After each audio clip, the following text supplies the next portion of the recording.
Good morning, everyone. My name is Akbar Rasulov. I'm a senior lecturer in international law at the University of Glasgow and a member of the Glasgow Centre for International Law and Security. Welcome, everyone, to our second panel, although chronologically still the first panel of our conference titled Distributional Aspects of Contemporary Global Challenges. We will have about 1 hour and a half for our panel, and for that we will also have 4 excellent and very thought-provoking presenters with us in the order in which we will hear from them. We are lucky to have here with us Ward Munters, Dagmar Topf Aguiar de Medeiros, Lovleen Bhullar, and very soon joining us all the way from South America, Nicholas Perrone. A quick housekeeping note, if you have any questions, can I ask you to please send them directly to my colleague, Gigi. Gigi, can you? Yes. So send your questions to Gigi, and then we will collect them and ask after the papers have been delivered. So without further ado, our first speaker this morning is Ward Munters. Ward holds master's degrees in laws and science in space studies. His ongoing doctoral research project on the topic, he says, tentatively titled Orbital Space Law, Structure and Principles of Kinetic Interference, explores insights from astronautical sciences and international space law. A member of the Leuven Center for Global Governance Studies, he also acts as the lead expert on the EU pilot project on space traffic management, and he will talk to us today about conceptualizing rivalrous uses of Earth orbits and space traffic management as resource distribution problems under international law. Ward, over to you. Thank you very much, Akbar. It's a pleasure to be here, everybody. I hope you're all doing well. Please tell me, can you see my full screen slide?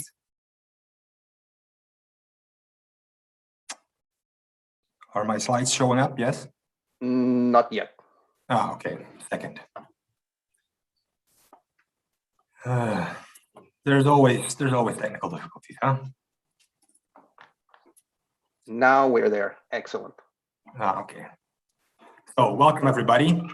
Today I'm going to be talking about rivalrous use of Earth orbits, space traffic management as resource distribution problems under international law. Now, what we're talking about is basically, as you can see on the picture there from ESA, the distribution of man-made space objects in a limited amount of space around our planet. Space evokes images of a large, endless expanse, but as you can see, when you start introducing millions of objects into a limited number of space, a limited amount of space, you get distributional problems. So, first of all, a couple of problems. Economically speaking problems that orbital mechanics introduce into this sort of interactions between space objects and orbital space, and that pose great governance challenges. Namely, there are emergent and massive networked effects. Basically, when objects collide or threaten to collide, they can create fragments that instantly affect any other object, any other actor within hundreds of kilometers of the fragmentation event, and within minutes to hours will spread around the entire planet. There are macro spillovers. Basically, every aspect of global modern society is dependent in some sense on space activities, maritime traffic, air traffic, financial markets, Earth observation, climate change science, etc., etc.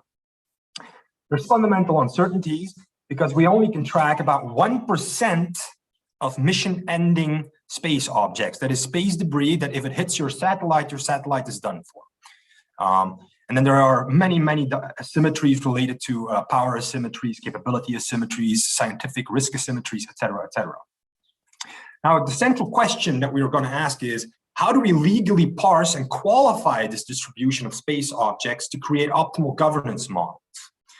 So basically, what is an object's legal value compared or correlatively to any other object within this orbital ecosystem? Now, the average relative velocity between any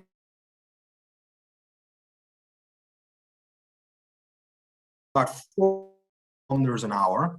So even in a fragment of about 1 millimeter is enough to end emission if it hits a satellite, because it will impact with the power of a grenade, basically, the kinetic force of a grenade. Now, there's thousands of objects, 34,000 objects larger than 10 centimeters, 900,000 objects larger than 1 centimeter, and millions of objects in the sub-centimeter range. And even these millions of objects can be mission ending. So you can see this is an extremely difficult problem. Now, all of these objects, 13% of all tracked objects in history since Sputnik 1, and 30% of all cataloged objects, that is all objects that we've been able to track and catalog by seeing them through radar systems, come from just 3 original space objects: Chinese weather satellite, a Russian military satellite, and a US telecommunication satellite. So this tells you how exponential this process can be. Just 3 objects account for almost 1/3 of all objects that we've been able to track since the inception of Sputnik. And now, through democratization of launch technologies and large constellations such as Starlink by Starlink, thousands of new objects are slated to enter orbital space within the next couple of years. And we have, simply put, no performative legal system in place whatsoever on the international level, none whatsoever. Okay. So, space as a resource, why? Well, the outer space treaties basically talk about outer space, including the moon and celestial bodies. That's a conjunctive sentence fragment. So outer space is always spoken of together with, in conjunction with, the moon and celestial bodies. You had some suggestions, unfortunately unsuccessful, by Bin Cheng, for example, to term void space the term between celestial bodies, namely the empty space, quote unquote. Now, there's also something called orbital space. That would be the void space surrounding these celestial bodies, according to their gravitational field. And indeed, in science and in the United Nations, this has been called the 4-dimensional continuum, because the orbit of any object around the celestial body, the orbit is basically a mechanical assemblage of location and time. They're linked together very fundamentally, as we have known since Kepler's laws of celestial motion. Now, economically, you can talk about the spatio-temporal orbital reservoir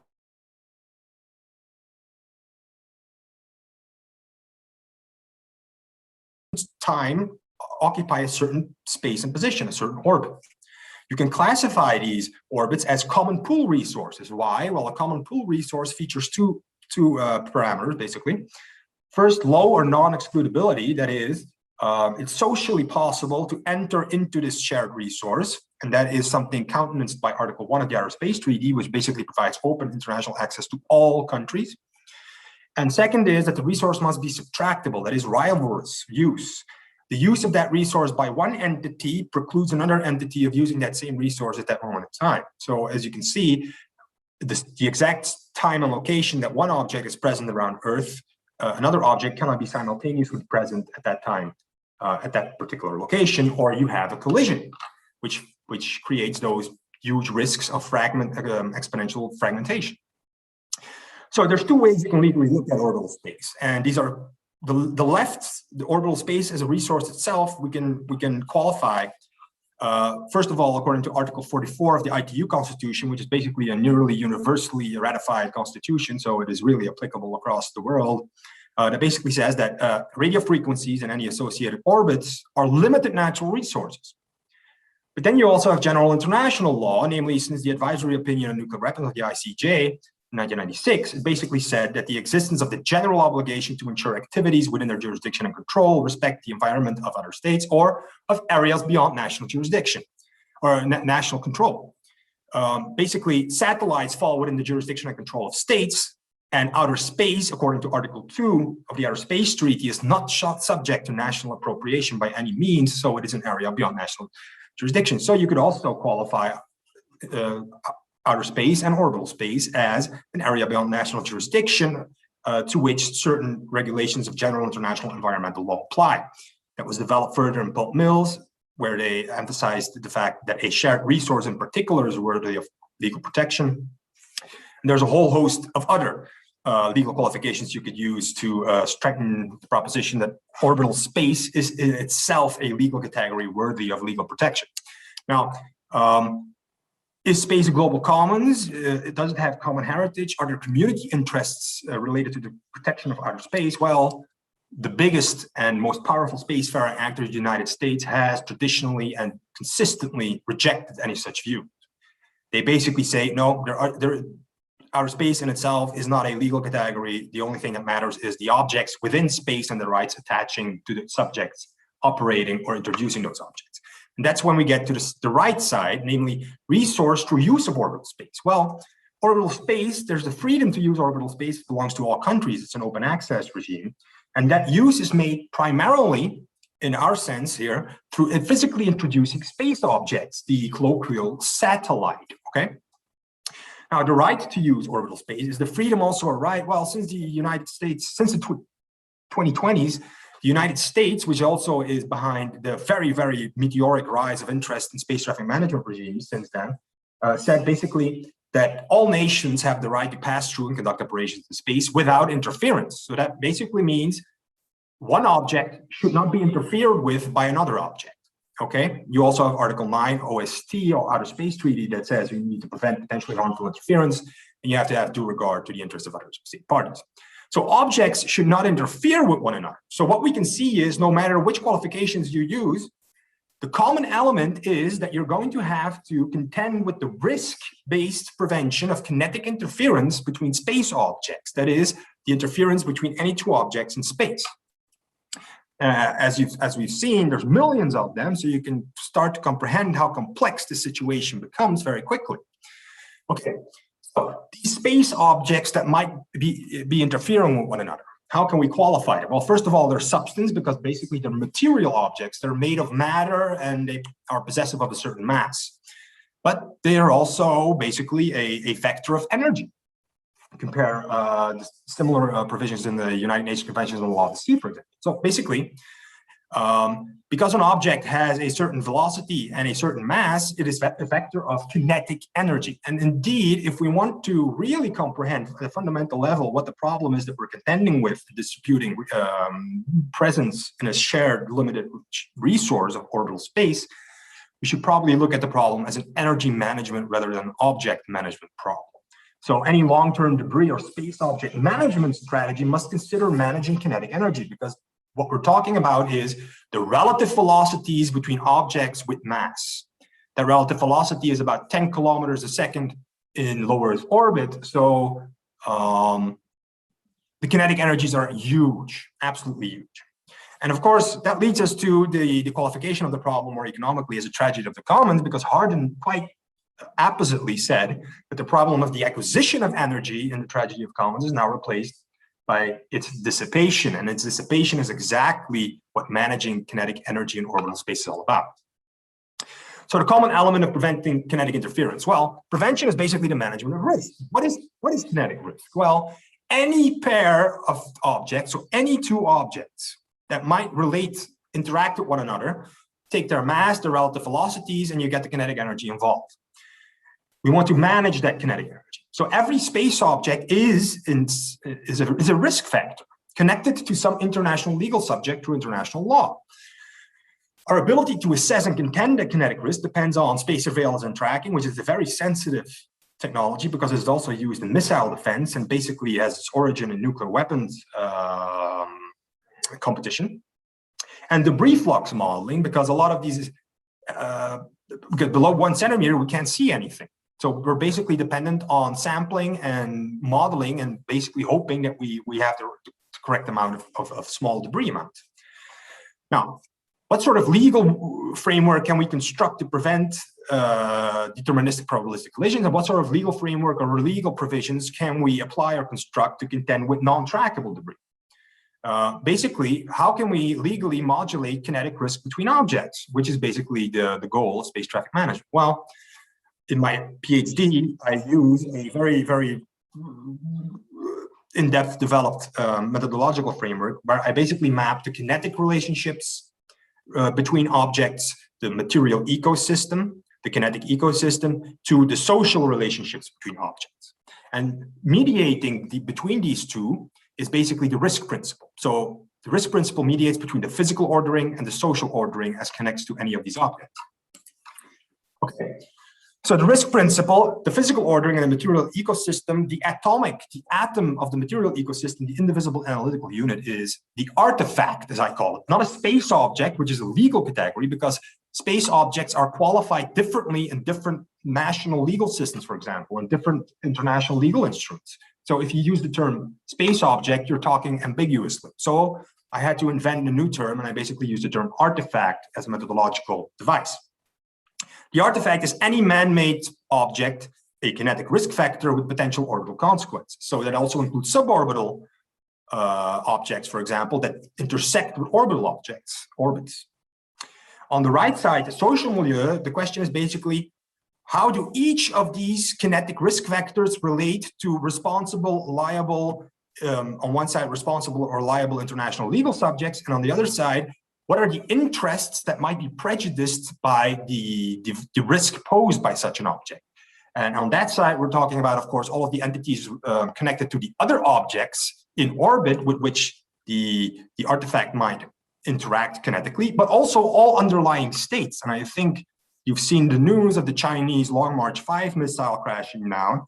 Imagine that times 50 in the future. That's probably something that we're going to look forward to. So you can imagine that underlying countries and people have some kind of risk, have some kind of desire to manage that sort of risk as well if they don't want rockets falling on their houses, for example. Okay, so the indivisible unit on the material are... 1 minute. Okay, ecosystem is the artifact. The indivisible analytical unit on the social milieu are sovereign states, okay? Indivisible sovereignty and sovereign states are still the main unit of the international system. So, how do we qualify every bilateral interaction? Well, basically, if a state wants to claim that it's prejudiced by kinetic risk, it needs to have its legal right or interest that is directly affected. Well, how do we gauge whether an interest of any state is directly affected by the kinetic risk posed by an outside external object? Well, basically, we use astronautical science. So at the right top screen, that's the end, I'll end there. At the top right of the screen, you can see what happens after two objects or a single object fragments. It disperses new fragments over hundreds of kilometers, so any other satellite within that orbital band is going to be affected somehow. If those satellites neglect to avoid collisions with those new fragments, you'll have a new fragmentation. So how does this chain of duties and rights connect? If you sum all this up, and now I'm ending, basically what you get down to is that you have a fundamental principle really lying at the core of orbital space law and the distribution of objects in a legal framework around Earth that is both static and dynamic. And that leads us to the fundamental definition of space traffic management as I see it, namely that sustainability and collision prevention are basically fundamentally premised on a minimal physical ordering of objects because you want these objects to relate to one another in ways that they don't collide. So a space traffic management legal system should produce variable norms that effectively translate a given requisite physical order to a normative ordering of social relationships that is able to induce the physical ordering necessary to guarantee sustainability and safety of all objects. So a principle of risk that constructs such normative risk thresholds operates basically as a central structuring principle, distributional principle in a system of law seeking to order mutual sovereign relations in orbital space between space objects and artifacts. I hope that was a bit clear. I know I had to be fast, but thank you very much. Thank you very much, Wart. Our next speaker is Dagmar Topf Aguiar de Medeiros. Dagmar has her research interests mainly in the field of international lawmaking, environmental law, and global constitutionalism. She got her first degrees from the universities of Utrecht and Leiden before deciding to come to pursue her PhD studies at the University of Edinburgh, where from she has recently graduated with a thesis titled Assessing the Standard of Legitimacy in the United Nations Climate Change Regime Through a Compensatory Constitutionalism Lens. She will speak to us today on the topic of distributing decision-making competences in the climate change regime. Over to you, Dagmar. Thank you very much for that introduction, and thank you everyone for being here today. I would just like to precursor with, I've been getting some notifications about an unstable internet connection, so I do apologize if there's any delays in between. Secondly, my presentation will be the old-fashioned way without a PowerPoint presentation. To guide you through it instead, I will just briefly explain the setup of my paper. My presentation today is in 3 parts. Firstly, I will just be setting out the general problem that I am looking at. And in the second part, I go a little bit, first I set out the general problem which I'm looking at, which is the distributing of decision-making competences in the climate change regime, specifically the issue of how to channel the tension between state sovereignty and the authority of the United Nations climate change regime institutions. And then in the second part of my paper, I will be looking in more detail how that tension might be managed. And in the last part of my paper, I suggest what I think is a constructive way of looking at these type of tensions, not only in the climate change regime, but potentially also in other regimes. It will be a brief a taster of the research that I have conducted during my PhD. And this paper is also something that I have taken and been working with in the context of writing a book proposal. So it is very much a broad overview of what I do. And I would be very interested to hear your questions afterwards to see what comes across clearly or what might still stir up some confusion for people who are not that familiar with my research yet. So starting with that, first part of my paper is to explain what I'm looking at. So the purpose of this paper today is to look at the way in which international law addresses the distribution of competences in areas such as climate change that do require a significant degree of international cooperation. As a case study, I am using the United Nations climate change regime, which consists of the United Nations Climate Change Convention, the Kyoto Protocol, and the Paris Agreement. I think these is exemplary of the type of issues which international law is increasingly required to address, where the consequences of individual states' actions inherently cannot be territorially limited. At the same time, the United Nations climate change regime is also not unique in its structure. Therefore, looking at this regime actually does provide us with insights that can potentially be applied beyond the original case study. So the first step of looking at the distribution of competences is to acknowledge that states parties to the United Nations climate change regime are sovereign entities, and that it is integral to the authority of states that they can continue to act and perform as such. The legitimacy of the state itself does rely on the characteristic of sovereignty. Public law, as we know it today, both nationally and internationally, does rely very much on the unit and existence of the state. So it isn't so.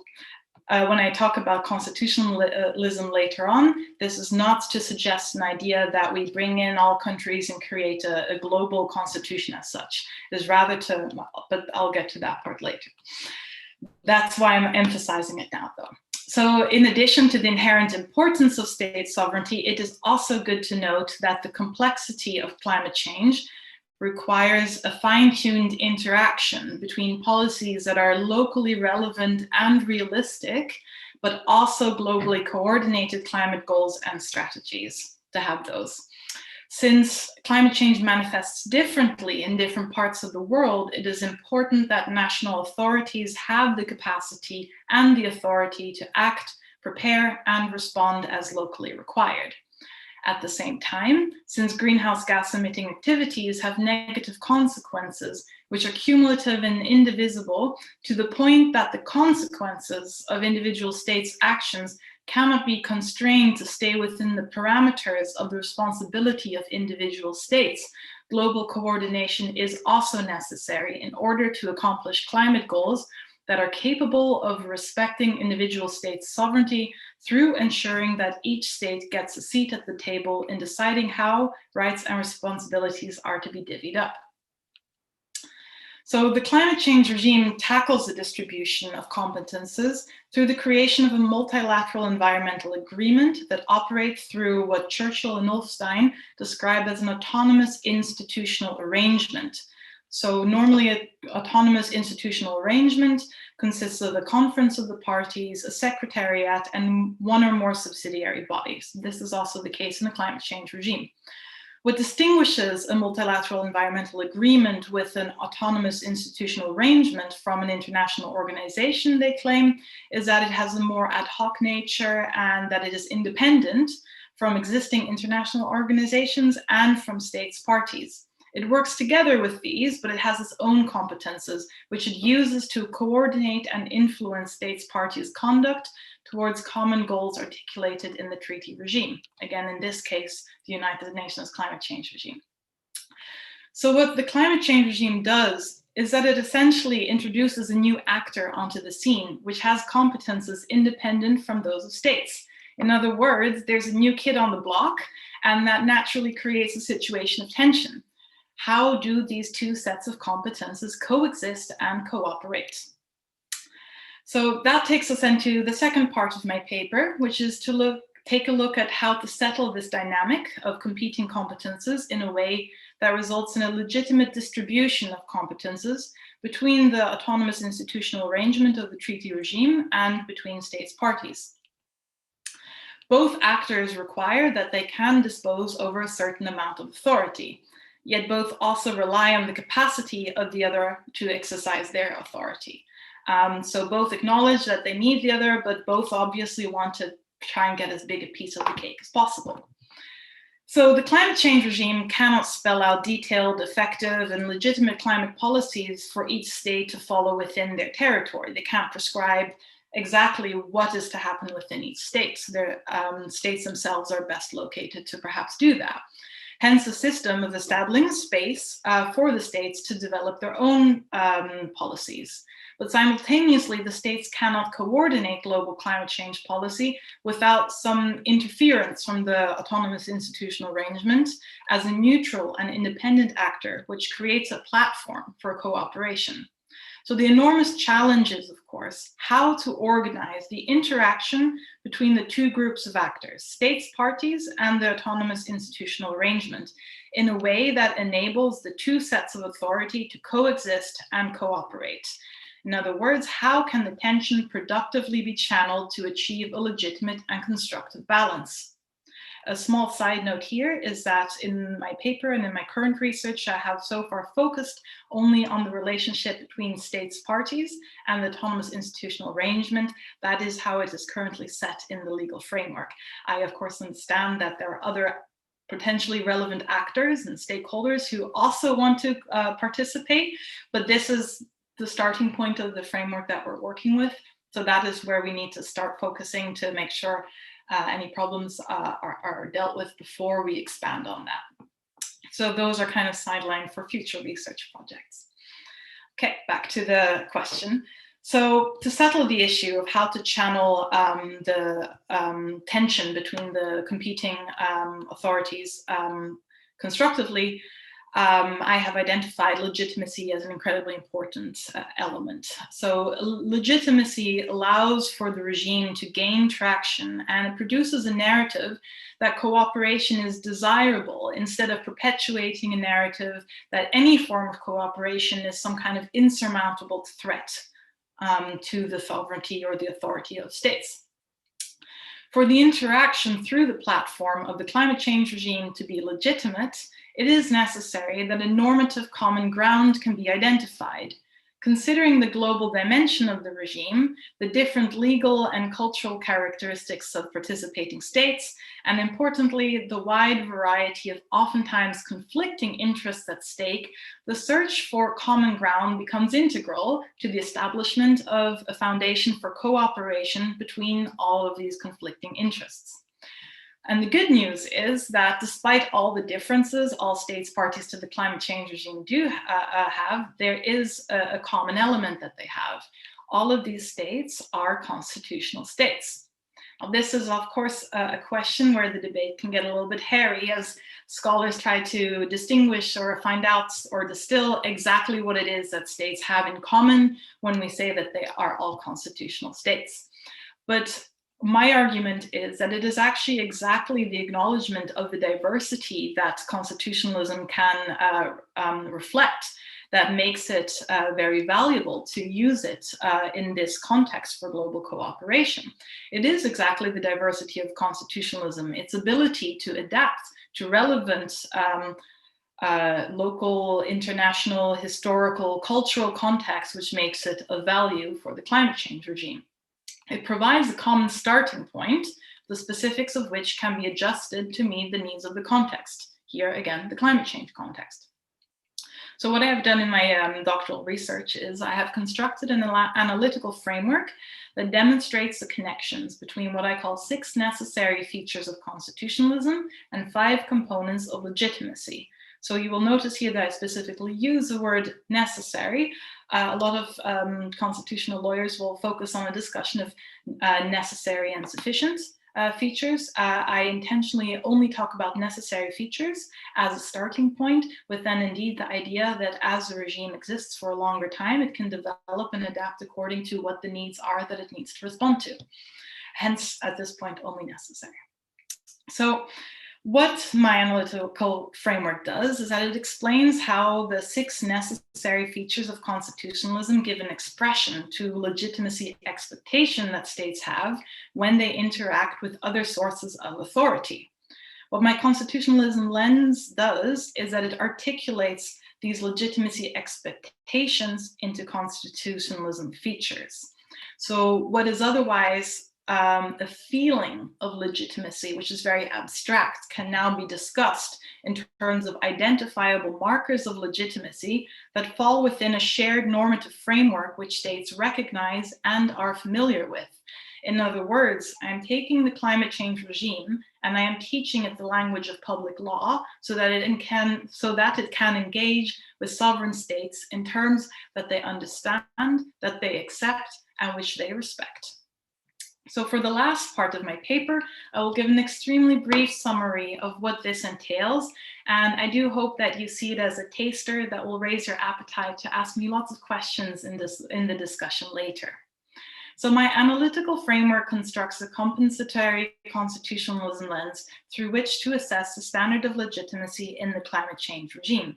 The word compensatory there has not been explained in my paper so far, other than my brief note earlier on in which I say it kind of indicates that it exists in addition to the constitution states already have in place. It does not replace constitutional structures. It does not replace the system of sovereign states we have. Rather, it adds on to it.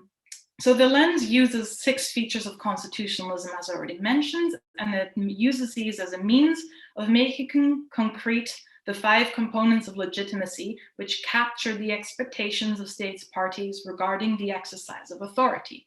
So the 6 features of constitutionalism are enablement and constraint, that's the first, entrenchment, supremacy, rule of law, and the separation of powers, and then lastly, rules of procedure.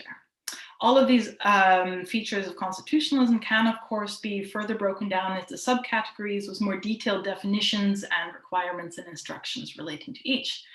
Now, the interesting part is, of course, that these 6 features of constitutionalism link up with 5 legitimacy components, and these are input legitimacy, legal legitimacy, expert legitimacy, procedural legitimacy, and output legitimacy.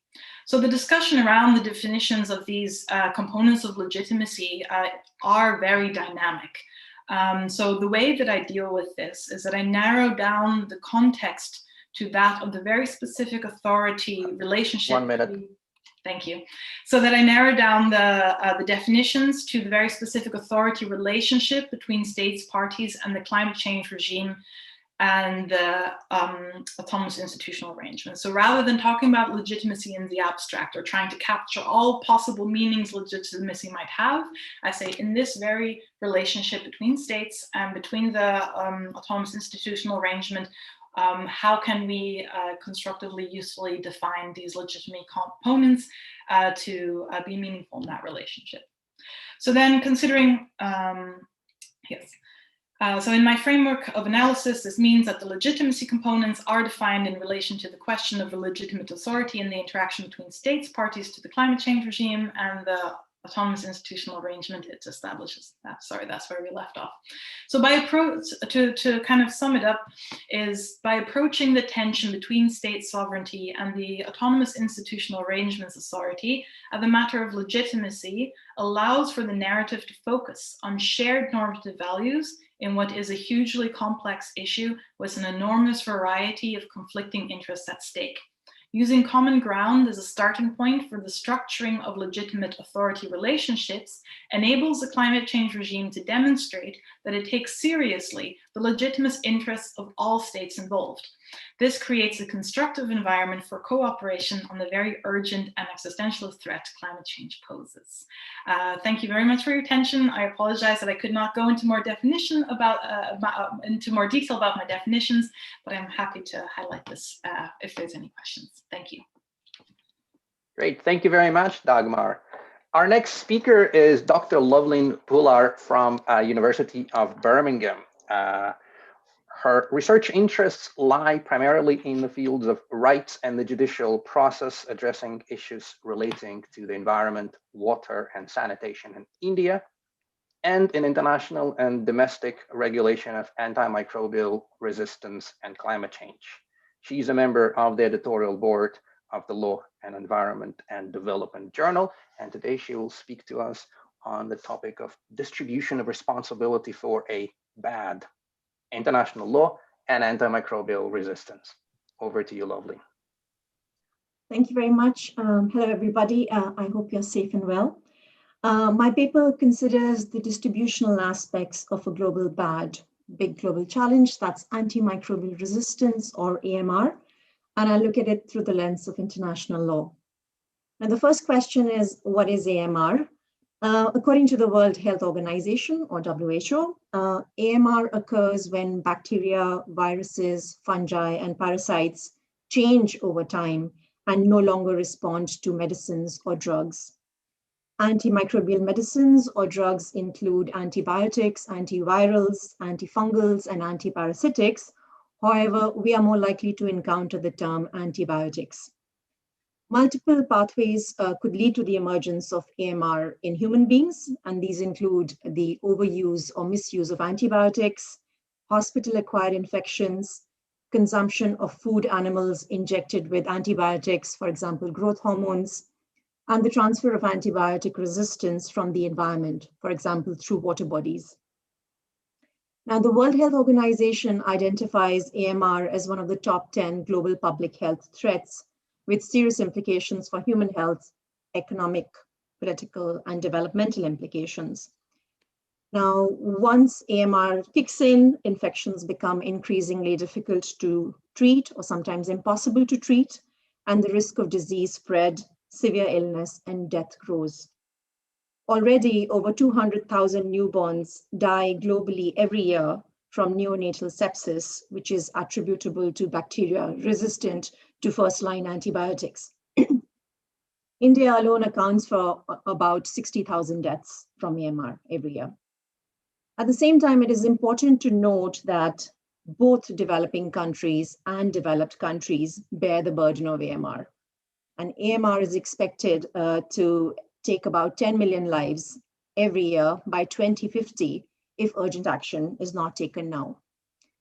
Between the time when I first submitted this abstract and now, there's been this huge event, COVID-19, and it's really caused me to reflect a lot more on the relationship between AMR and COVID-19. And it just goes to highlight the urgency of the issue even more. Now, why is AMR a global bad?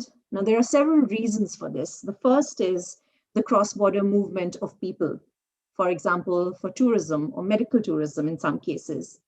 Also, the cross-border movement of products. Think of pharmaceuticals, food animals, environmental matters, etc. This increases the possibility of transport of antibiotic-resistant genes across national borders. The second reason is the widespread emergence of AMR, particularly in low and middle income countries that often also represent resource poor settings and raise questions of equity and justice at the global level. I'll elaborate more on this point shortly. The final reason that I want to highlight are the similarities between AMR and climate change and now COVID-19. They're all wicked global collective action problems.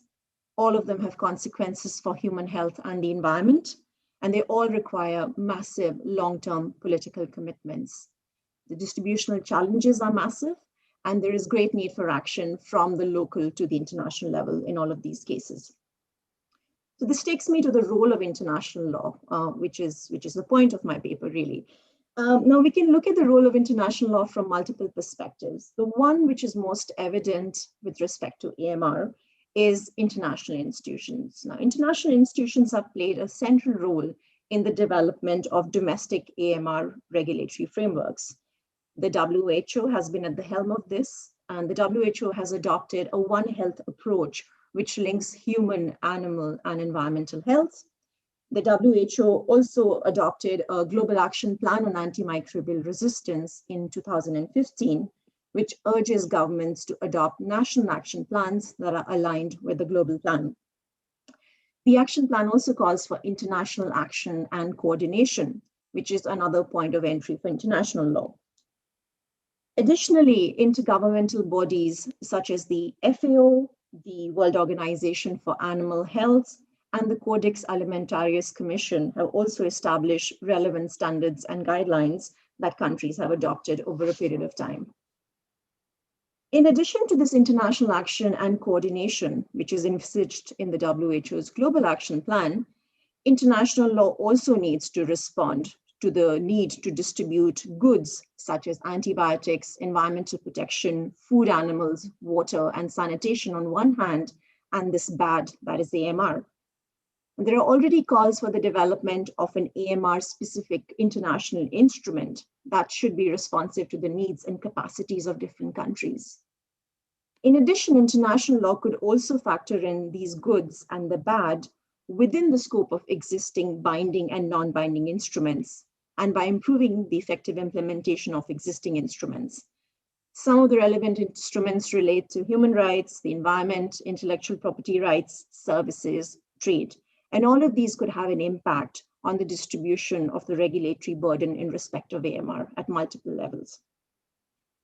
Today, however, I want to focus on two elements. The first relates to sort of the globalization of the supply chain for finished pharmaceutical products and active pharmaceutical ingredients, or API, which has led to an exponential growth in pharmaceutical manufacturing, particularly in China and India, and this is for the overseas market, in addition to the domestic market, of course.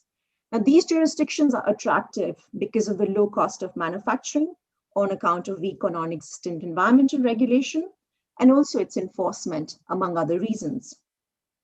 A source of antibiotic resistance in the domestic environment of these host countries is the discharge of untreated antibiotic effluent from these pharmaceutical manufacturing facilities.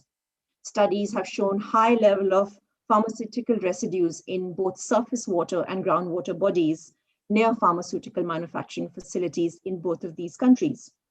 This, of course, can have serious implications for human health, livelihood of individuals and communities who live in the local area, as well as for the environment, which then becomes a reservoir of resistant genes that go on to spread antimicrobial resistance. If I could refer to the UN's 2030 Agenda for Sustainable Development briefly here, AMR is not explicitly mentioned in any of the Sustainable Development Goals. However, the UN does now recognize AMR as a major threat to the achievement of Sustainable Development Goals. These include goal number 2, 3, 6, 9, 12, and 17. I wish to highlight Sustainable Development Goal number 12 today, which is about ensuring sustainable consumption and production. And the actions for achieving this goal include reduction in pollution throughout a product's life cycle, focusing on the entire supply chain from producer to final consumer, and engaging in sustainable public procurement. In terms of manufacturing, there is a system called the Global Manufacturing Practice, or GMP, And the purpose of this system is to minimize the risks involved in any pharmaceutical production that cannot be eliminated by testing the final product. Now, many countries use the WHO's GMP guidelines that set out production and quality requirements. This means that suppliers of pharmaceutical products who want WHO certification, they must comply with these GMP requirements. Unfortunately, these GMP guidelines do not require companies to conduct environmental risk assessments regarding their production of pharmaceutical products or to publicly disclose information about how they dispose of waste material. No such requirement is included in domestic environmental regulation of host countries either. In this context, an alternative source of regulation that could target the demand for pharmaceuticals is the incorporation of environmental criteria in public and private procurement practices. So the relevant instruments could include binding public procurement laws and policies, as well as non-binding instruments crafted for and by pharmaceutical companies. A conventional approach to this solution, of course, leads to the conclusion that these practices could pose a barrier to international trade, particularly trade law and international economic law. However, we do need to reimagine international law if we want to accommodate public health and environmental objectives, particularly in the wake of the ongoing COVID-19 pandemic, where we are witnessing a significant increase in the consumption of antibiotics. The second point that I want to highlight is about human rights. Now, in addition to the obligations of host countries and countries that are procuring pharmaceuticals, international law should consider the responsibilities or obligations corresponding to human rights of the pharmaceutical industry, both the manufacturers and the procurers. AMR in the environment leads to non-realization or violation of a number of human rights: the right to environment, food, life, health, water, etc. The several non-binding instruments are relevant here. We know of the UN guiding principles on business and human rights that apply to all businesses, including pharmaceutical corporations, which have been incorporated into other guidelines. We also have the UN Global Compact, which includes two principles of significant note for the environment. Principle 7, which says that businesses should support a precautionary approach to environmental challenges. And Principle 8, which says that businesses should undertake initiatives to promote greater environmental responsibility. The point of highlighting these non-binding documents is, one, to acknowledge that they are non-binding, and secondly, to also notice that clearly a link between the obligations of corporations and the impacts, both social and environmental, are already very much on the radar. So it's really a question of how much further we go in terms of moving from that non-binding to a binding space. Here, of course, we have a recent development. We have a draft of the legally binding instrument to regulate in international human rights law the activities of transnational corporations and other business enterprises. Such an instrument or another instrument could ensure that corporations are held responsible for the prevention or control of AMR in the environment and its human rights impacts. Finally, it's also important to note that obligations of state actors and non-state actors, such as corporations, do not exist in silos. We have to adopt a holistic approach. In 2018, the UN Special Rapporteur on Human Rights in the Environment proposed 16 framework principles that set out state obligations under human rights law. Principle 12 states that states should ensure the effective enforcement of the environmental standards against public and private actors. As previously mentioned, no such domestic standards exist in respect of antibiotic effluent. By recognizing the obligations of pharmaceutical corporations corresponding to human rights, we can provide a justification for the development of appropriate domestic standards to address this global bad. In conclusion, I just want to reiterate 3 points. One is that AMR regulation is imperative and it requires a coordinated response from state actors and non-state actors at multiple levels. In this case, from the host country, procuring countries, and pharmaceutical corporations. Second, international law could facilitate the distribution of responsibility for this global bad among different actors. Unfortunately, in certain circumstances, international law could also undermine this distribution of responsibility.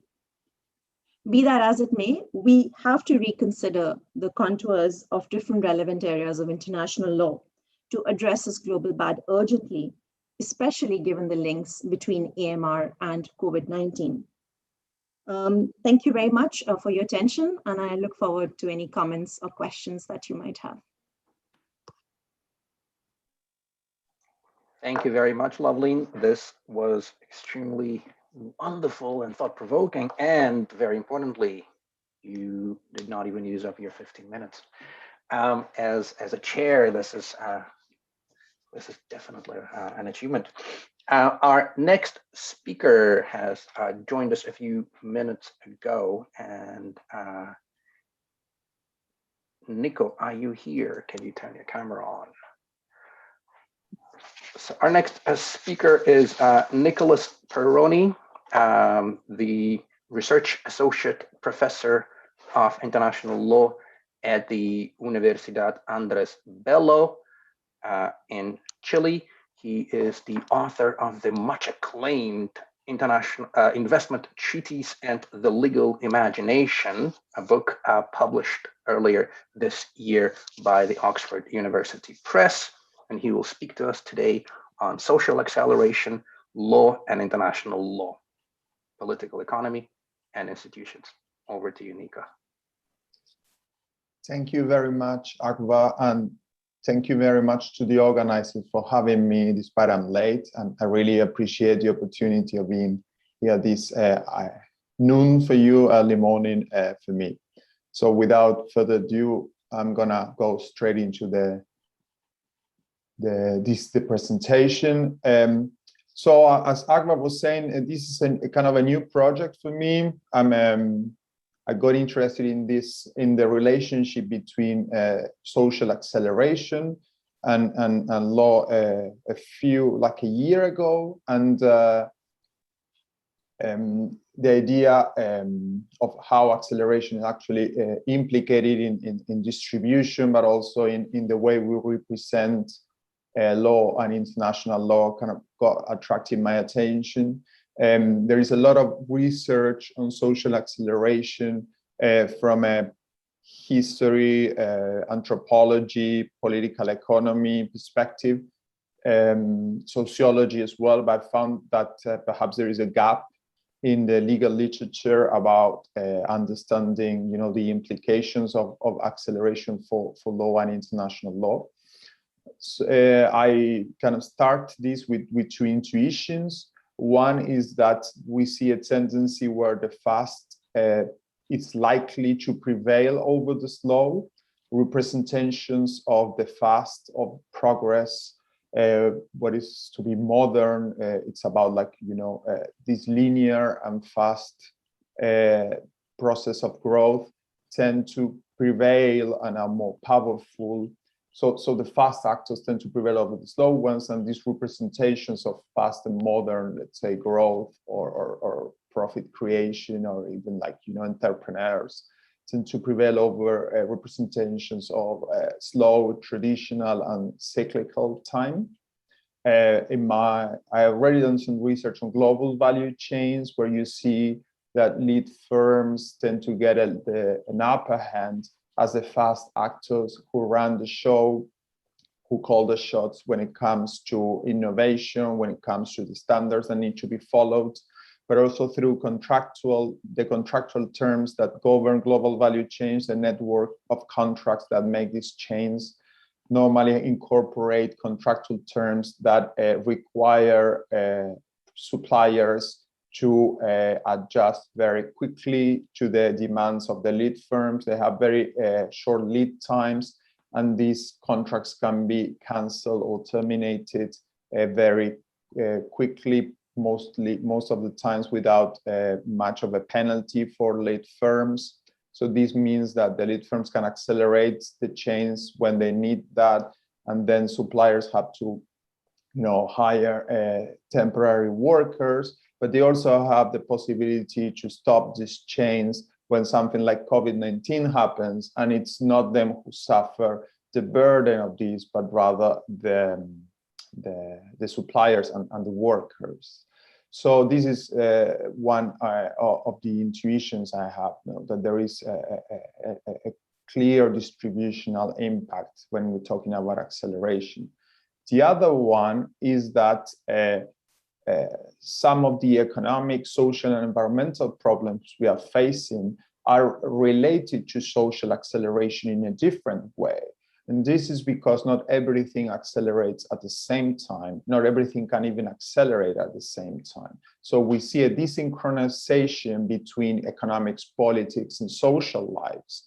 And this not only facilitates the situations of inequality, but it also makes that the economy kind of imposes itself over the social and the environmental one area. So just to give you an example, we can see how the economy keeps accelerating. We can see, like, a data economy would go much faster than a material economy, but the environment cannot follow that up, So, like, literally speaking, what climate change means is that the atoms of the atmosphere, because of the heat, kind of start accelerating, like physically.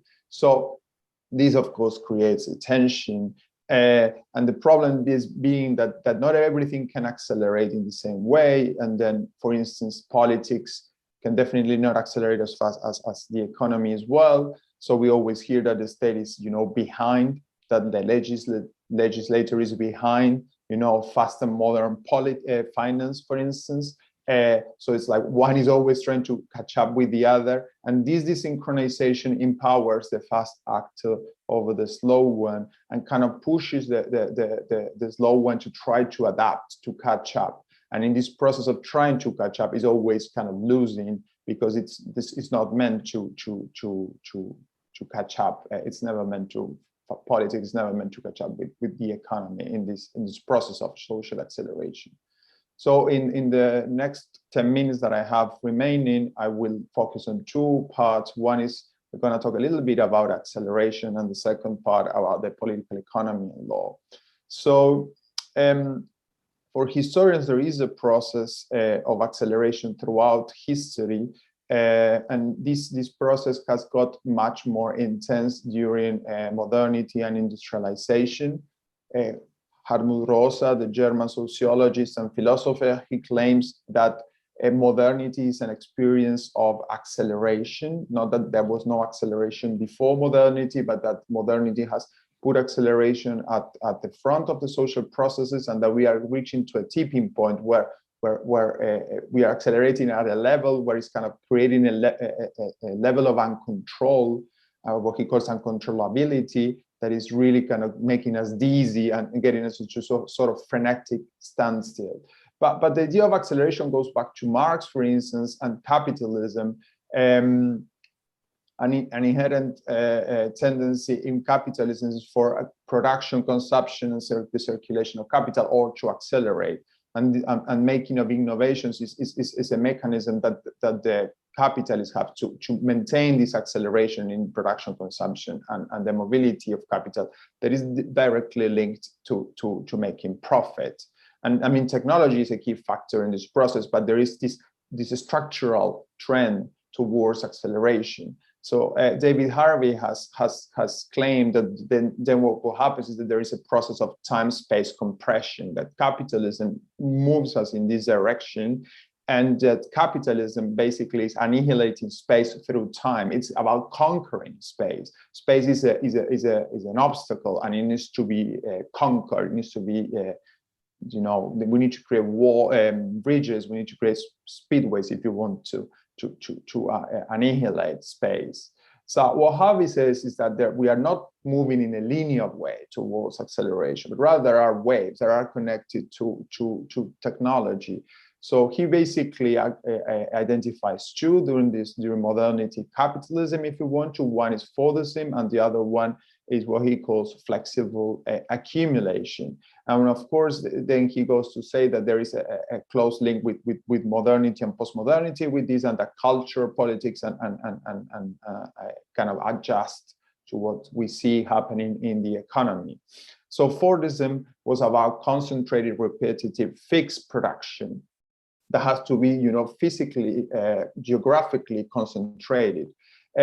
What is interesting with the information communication and technology boom is that we move this sort of second wave of acceleration. We move to a different type of organization of capital. We see networks of contracts. It's much more flexible. It's much less repetitive. It allows more imagination when it comes to about what to produce and how to produce it. This is what he calls flexible accumulation. And it's worth wondering whether we are still in this process of flexible accumulation, and it's kind of getting even more intense. We see this with the emergence of remote working, and even the possibility of telemigration, that economies who are kind of, pro-trade, like Richard Baldwin sees as the sort of, the future for the global south is telemigration. So it was global value change, and for the future, they see telemigration. And we could, of course, talk about 3D printing and other more futuristic stuff. I can leave that for later if somebody is interested. But the point being is that we have a sort of a structural economic thing.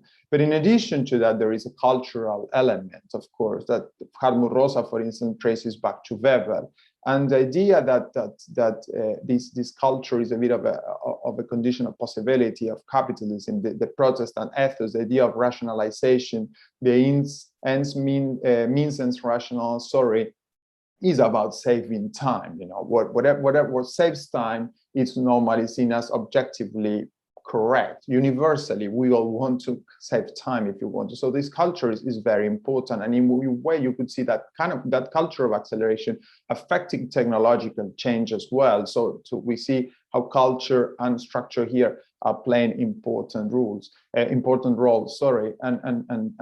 there is, of course, the idea that the culture has also accelerated. And Judy Beichmann, she shows us that there is a fetish for open-ended acceleration, and you see a lot of books about how you can make better use of your time. So there is also a culture of acceleration that needs to be taken into account. So with this, let's look at what happens for the political economy law aspect of it. So one is the political problems that this creates for society. We have a high-speed economy of finance, digital companies, global value chains.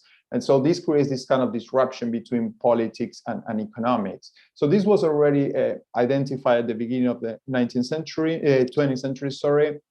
So Carl Schmitt talks about the idea that we need a motorized legislator, that the legislative is not going as fast as it should have. So we need to kind of, motorize the legislator, basically have a strong person, a strong executive that can take swift decisions, because the legislative basically is not working. So he sees the decay of the liberal democracy, in that there is this kind of mismatch, that in a way is a temporal mismatch.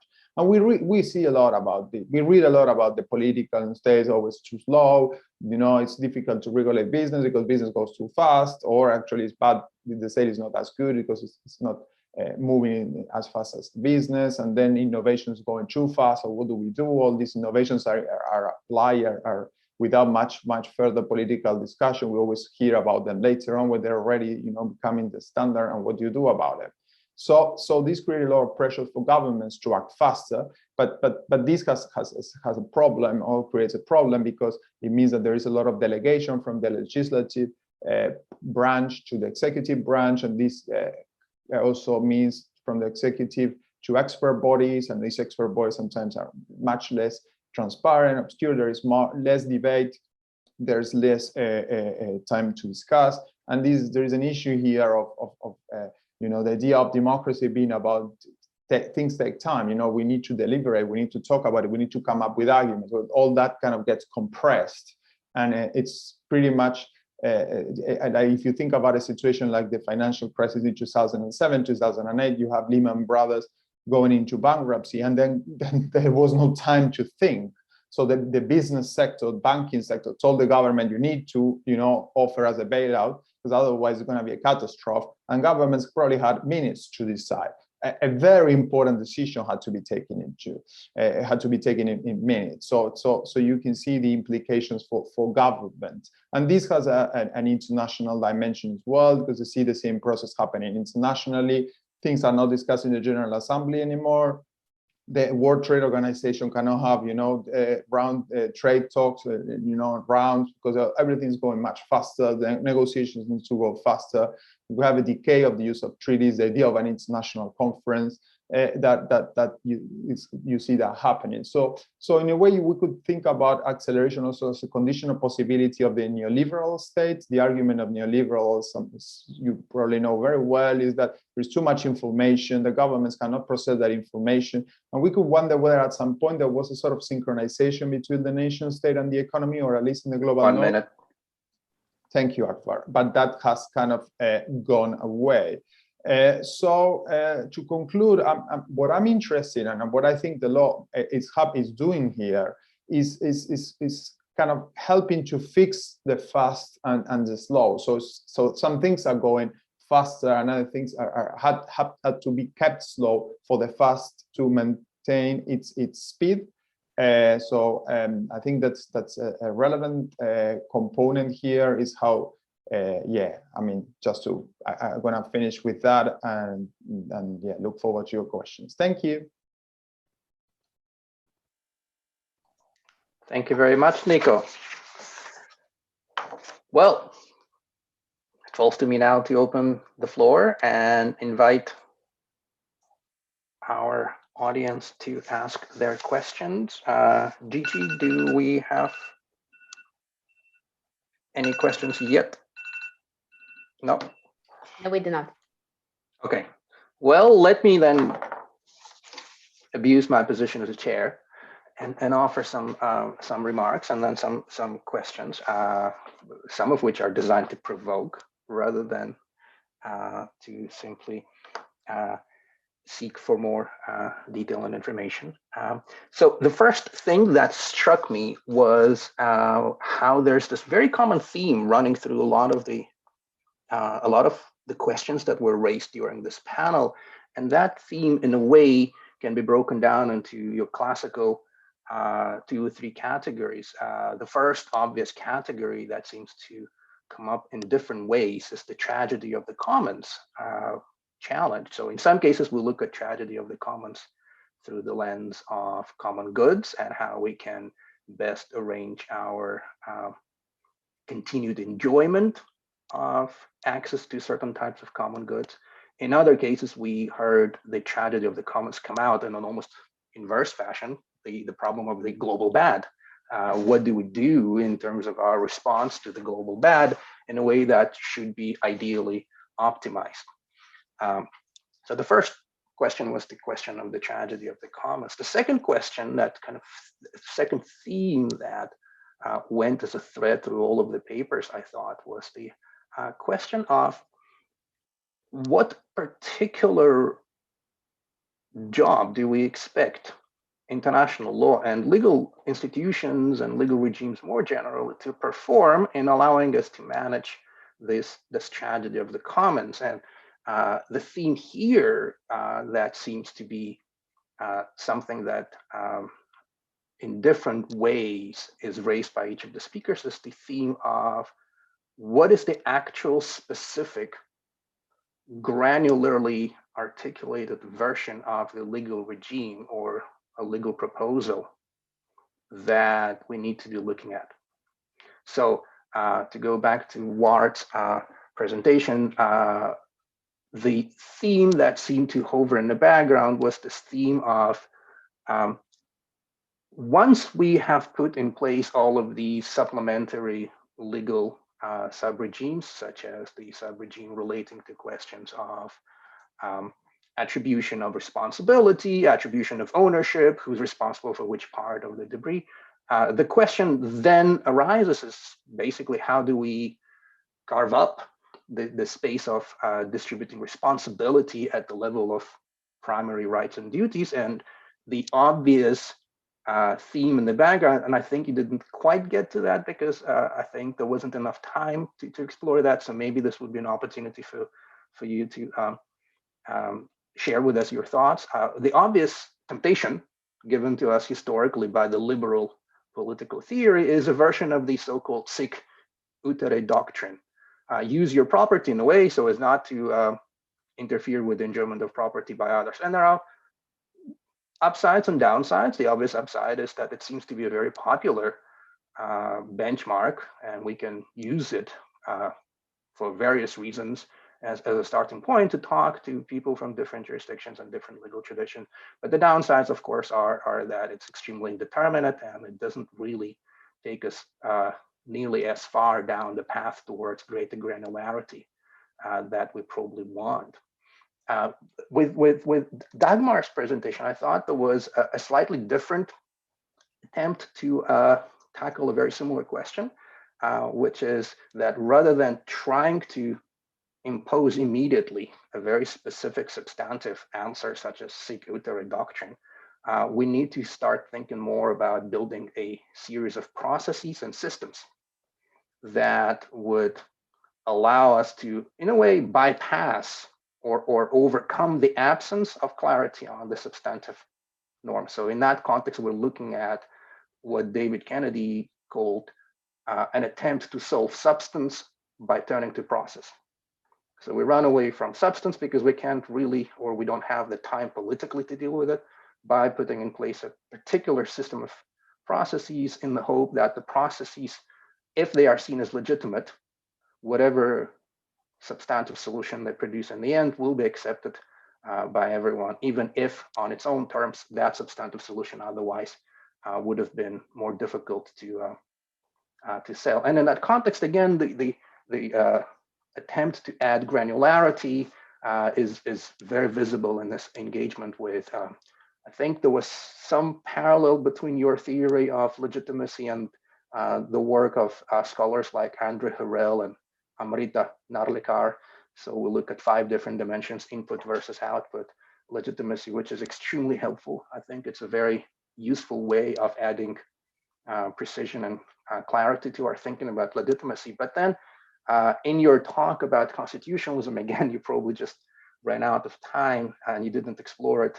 So this would be an opportunity, I guess, for us to hear some more thoughts on that. One of the concepts which you proposed as an interpretative device to help clarify the label of constitutionalism was the concept of the rule of law. And of course, this is an extremely indeterminate, very elastic concept. And it would be interesting to hear what sort of specific version of the rule of law conception you think we need to be putting in place to make that step towards greater granularity in our thinking about process.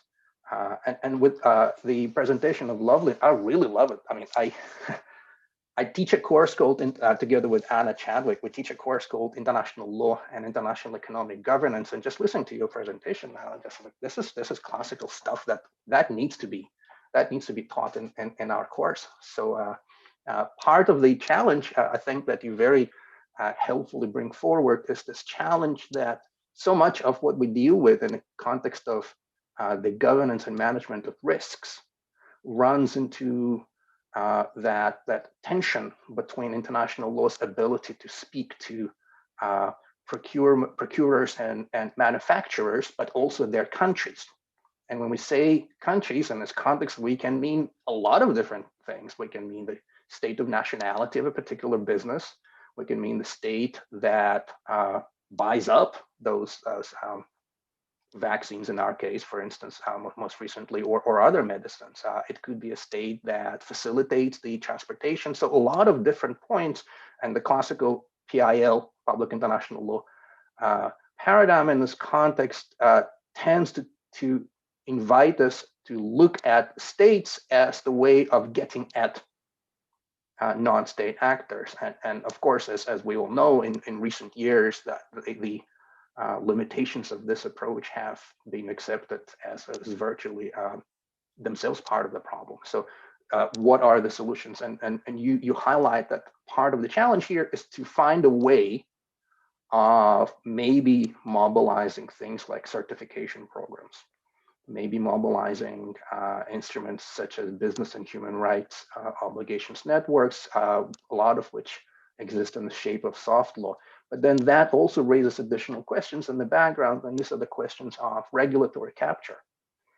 The more we involve actors who are not directly subjects of the international legal order in the conversation, the more we have to give them something in return. We have to invite them into the norm-making process.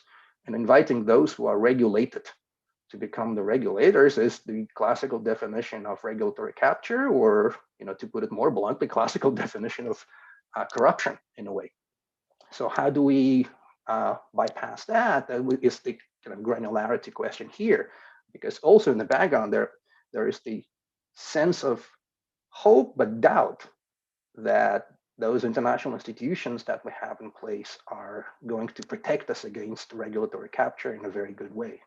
So although we do not doubt the individual ethics or politics of individual officials here and there, there is always the problem that every big institution, such as the WHO, or for that matter, WTO, is vulnerable to a great deal of rent seeking.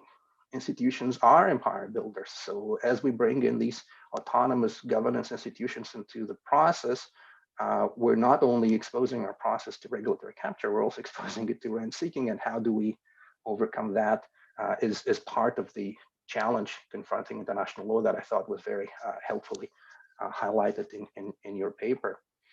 And the thing that Nico put on the table, the distributive impact of international law with regard to the preferencing of the fast over the slow, that was, I think, a very novel way of framing our thinking about what is it that we talk about when we say law distributes. So classically, we would say law distributes wealth, law distributes income. More recently, we started saying law distributes risk, law distributes misery, law distributes insecurity. But the idea that law distributes our relationship with time is, as you correctly point out, not something that lawyers have done much work on. And I think this is a very interesting way of presenting the question. But in your case, again, the issue of granularity rises very obviously. And that issue is when we say that law ultimately, as you put it, ultimately favors the fast over the fast and movable over the slow and fixed, the first question is always which type of fast or which type of movable, because clearly, we know from experience and historically law is not known as the automatically progressive force. Law is, on the contrary, typically known to be a conservative force, not least, as you know far better than me about this topic, not least through the lens of property law. So property law historically has been used in every possible way to refuse progress, to stop movement forward, whether it's in the shape of refusing access to land or refusing the technology transfer. In the 1970s, one of the biggest questions in international economic law was the alleged duty on the rich states of the industrial north to start sharing technologies with the global south. And in that context, international law was part of that strategy, which prevented this sort of movement or this kind of fastness from taking off. So the question of granularity, I think, in this context is also an important theme to raise. So I probably should shut up at this point and not continue taking over the discussion. And over to you. So maybe if I can just say, so at the moment we don't yet have any further questions, but I think because the time is quite limited, if you have any questions, I would say within the next few minutes, it would be good if you pose them and then we just pass back to the panelists. But if I can also abuse my position as Q&A moderator, I had the question which started with Ward's presentation and I think for me followed throughout the whole panel. And it's about the risk and in particular, the relationship between risk and distribution. So for me, what I noticed, because I also work with kind of global institutions and finance, I see that risk often comes as the moderating principle when we are somewhere that is global and kind of doesn't have borders, doesn't necessarily have clear competences, the risk often ends up being the principle upon which we have to fall back on, because it's something easy to say, okay, we're just trying to not harm, right? So I wanted to ask Ward in particular, but also I think it's relevant to Lovleen maybe, to what extent risk is distributive, or is it almost like a placeholder principle, or something that is easy and is like a cop-out that actually allows us to not ask distributive questions. And then I suppose if I can flip the question to Dagmar and Nicholas, is then you guys didn't really talk about risk. And do you think that's because I just think, I suppose I do research on it, but it's just everywhere, right? That's the language we have to live with now. And for instance, when it comes to acceleration, I feel that risk is often one of the elements that actually cause acceleration. It's like a mean for which we say we have to act fast because otherwise X, Y, and Z will happen. So I suppose you don't have to answer this, but maybe it's just something for you to think about. Can you actually talk about global challenges without now talking about the risk discourse? So yeah, thank you. Yeah, thank you. I'll try to respond to the whole collection of questions. The sic utile principle and whether risk is not in some sort of sense a cop-out, quote unquote. Well, to me, the fundamental principle is actually the Victorian one. I noticed that we have a parallel session with somebody speaking from the Victorian University, namely the non-dissent principle, of course, formulated first by Vitoria to allow the Spanish to unimpededly enter into Native American territory. Basically, you can travel wherever you want so long as you don't harm anybody. Okay, so whether they called that risk at that moment in time, I don't know. But the issue to me is, or one of the issues, and that's why I call the principle supra-territoriality, supra in the sense of both above and beyond territory. Now, in space law, why I think it's such an interesting case study for everybody involved in international law is because it's law reduced to its absolutely most abstract fundamental elements, namely subject, object, space, and time. That's it. You can basically simulate the entirety of legal history and political history in a very abstract simulator. Now, does risk act as a distributive mechanism? Allow me to say, for example, large constellations. You all know Elon Musk. He's launching Starlink. You might have seen them fly over the Starlink train. Well, there's going to be 40 to 50,000 satellites of Starlink, just by Starlink, at about 500 to 600 kilometers altitude. The predominant narrative now is by the Americans that to keep all of the very delicate choreography, orbital choreography, intact, to ensure safety and to make sure that it doesn't create absolutely catastrophic amounts of debris, although it might decay very quickly, is basically that anybody operating in the vicinity of that constellation needs to adhere to safety requirements and conditions set by the Americans. So you see here, risk actually becomes a mechanism by which you could say, arguably, that hegemony is being reinforced. Now, secondly, as to the processes and systems as to managing this risk, and I go here especially to the mechanized legislator comment by Nicholas.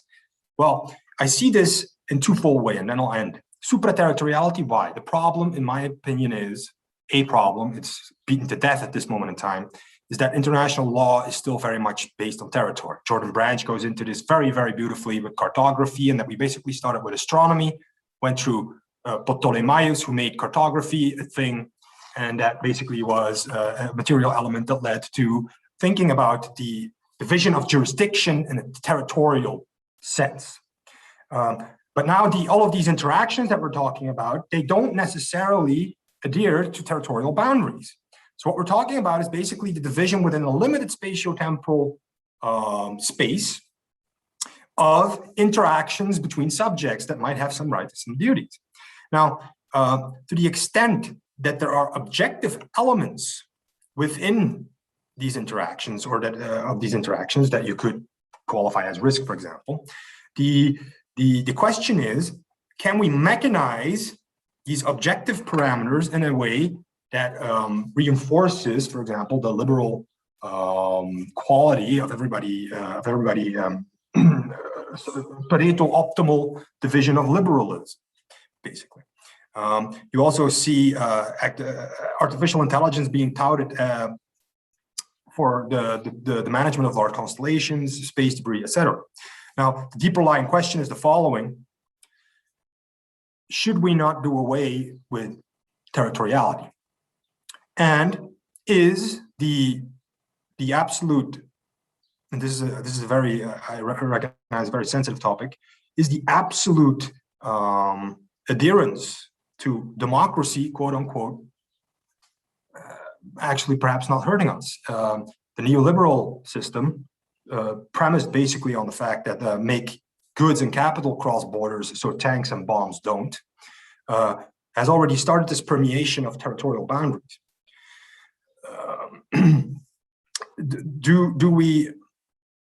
How do we optimize these systems and disconnect them from the territorial substrate, quote unquote? And the question I would pose here to you is democracy actually not an impediment here, in the sense that if you really get down to it, is the optimal political system not that of an enlightened despot, basically? So that's my controversial question to you. And if that is the case, are there technological advances such as artificial intelligence that we might, in some sort of primitive medievalism, let manage sort of edifices of the international system? That is to say, environmental law, maritime law. If you don't mind me butting in, Wart, and abusing my privilege as the chair again, we are the ones asking questions.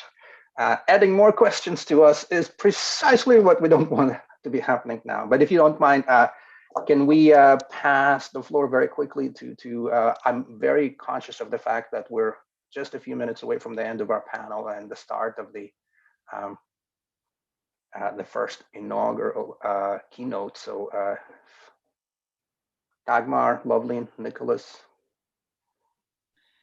Yeah, thank you. If it's all right, shall I continue on from there? Okay. So thank you for your remarks and your comments. I thought that was very interesting to see how the presentations have the common threads, despite us not having necessarily met before. And I would like to respond both to your question about the rule of law, but perhaps also still comment a little bit on your remark considering the use of process over substance to kind of bypass certain uncertainties.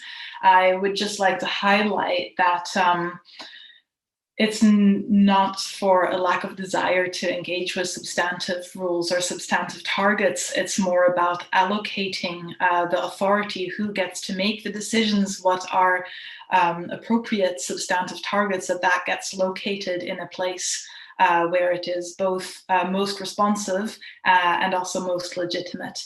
And I think especially when it comes to global governance, often questions will arise on topics such as democratic deficits.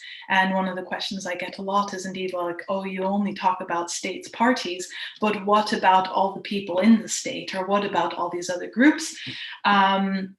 So I think that's why I would like, one of the reasons I focus so much on process is just because, and this is going to then bring me into the answer to the rule of law, is I think what we need to keep in mind is that the climate change regime is in many ways very immature still. And I think especially because climate change is such a fast acting problem, and perhaps this is where it connects with the issue of fast versus slow. There is a very urgent need to respond to it. So it is easy to overlook that the United Nations Climate Change Convention is only from like 1992. In terms of legal systems, especially if we're talking about things that are very new, that are very challenging, and indeed this idea of global law almost, or states cooperating, not internationally only, but on a global level. That's really something we need to grow into, I think, as lawyers. And that's why my focus is just very much on how can we lay the most strong and legitimate foundation so that all of these things are actually built in a way that is constructive towards the future, and not just quickly, and then suddenly it all collapses because actually no one really thought about about whether it was the right way to do things. So I just to say why the focus is so much on process, when actually, of course, the cry for substance on the topic of climate change is so urgent and so loud. And so I want to use that idea of the climate change regime being quite immature still to indeed engage with your question on the rule of law and what exactly I mean with that. And so to start with, constitutionalism and constitutionalization is indeed like a process, and it's very much linked. It always provides this connection between law as a very formal, instrumental thing, but also law as a very normative aspect of society and interaction between various actors. And what I would there, so it is, I think it is normal for that to need to grow. And indeed, when we look at discussions around constitutionalism, one of the arguments that will crop up frequently about constitutionalism beyond the state is that there is not sufficient sense of community, and that indeed constitutions only work within states because there is such a shared history and shared culture and shared experience. So I do think that when we talk about constitutionalism in a context beyond the state, it is really important to acknowledge where we are at with things. And where we are at is that we're still very much in a formalistic phase of things. And so for this reason, I have in my analytical framework, I have chosen to work with a very formal interpretation of the rule of law, and I mostly adhere to the idea of rule of law as explained by Raz. And so really focusing just on what are formalistic features that it needs to meet. And just to kind of round up my answer here, because I know other people need to have interesting things to say too, which I would love to hear, is when I talk about the 6 features of constitutionalism, I actually divide them into formal features, material features, and substantive features. And I say formal features are that which create and maintain a system of law. Material features are those that explain how authority is to be exercised within that framework of law.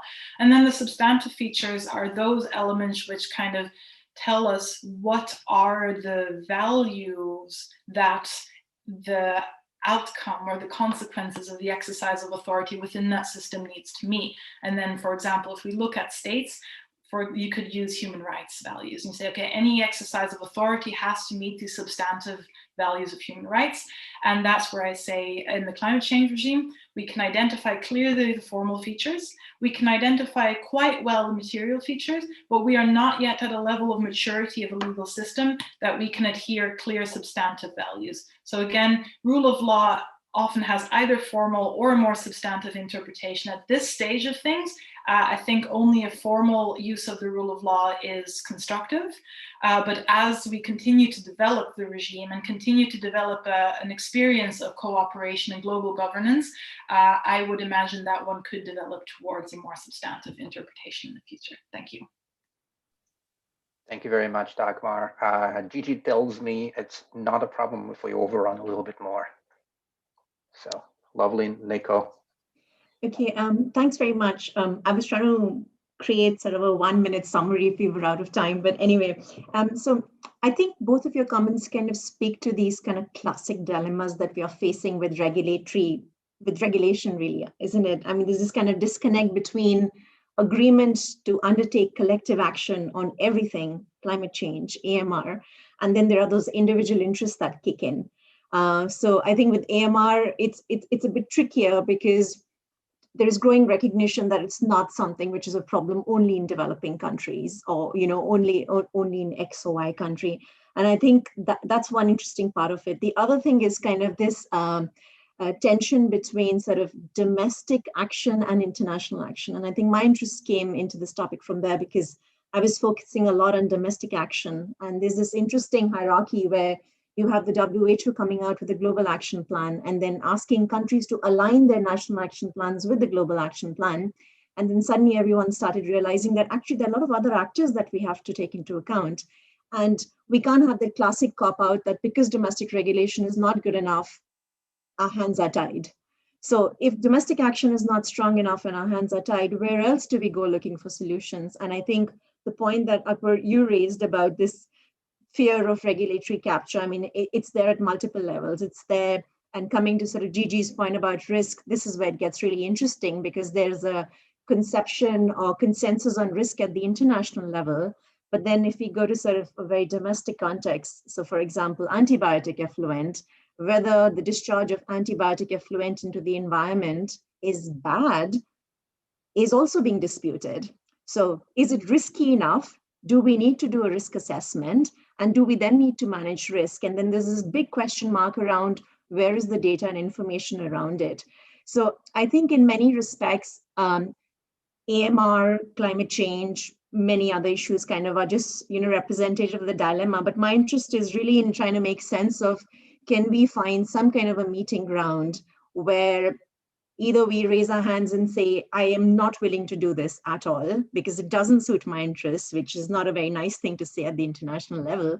And where do we find that point between sort of domestic action, international action, both from states and non-state actors? And I think, Akbar, I take your point entirely that there's this complexity also about how do we even name these different entities and how do we connect them? So absolutely. So thanks very much for both of your comments. Thank you, Lovleen. Nicholas. Thank you, Akbar. So I'm gonna answer to your provocation and say two things. One, I think that maybe we've been slightly misled, and actually law is not just conservative, but it's doing the two things. So it's fixing, so let's say being conservative while it's being revolutionary, if you know what I mean, and in terms of innovation and capitalist innovation. But let's take property to illustrate that.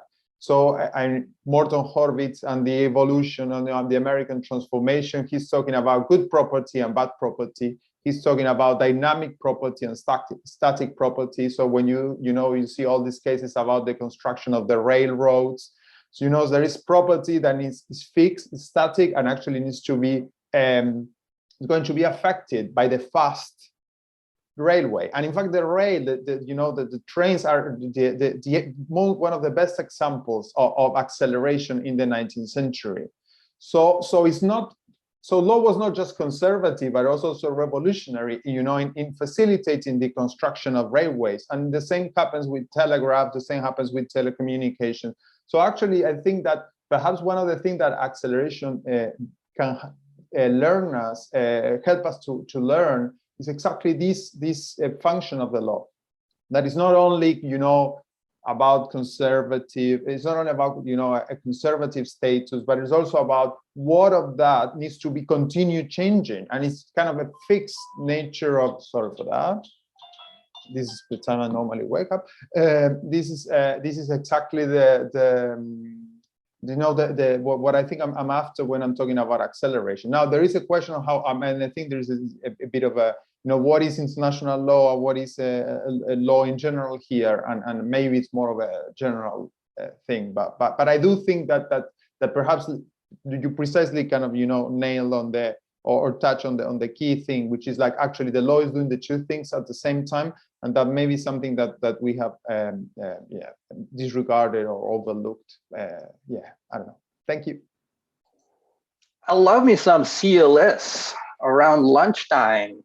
Law pointing simultaneously in both directions, rights of action versus rights of security. And of course, as we know, one of the best ways to speed some action up is to create a protective right for the actor involved in that action. So by preventing potential competition with the builder of a railroad, we accelerate the expansion of railroads. By creating protective norms that prevent somebody from launching satellites, we thus enable those who do launch satellites to launch more of them. So wonderful, great to hear the name of Morton Horvitz.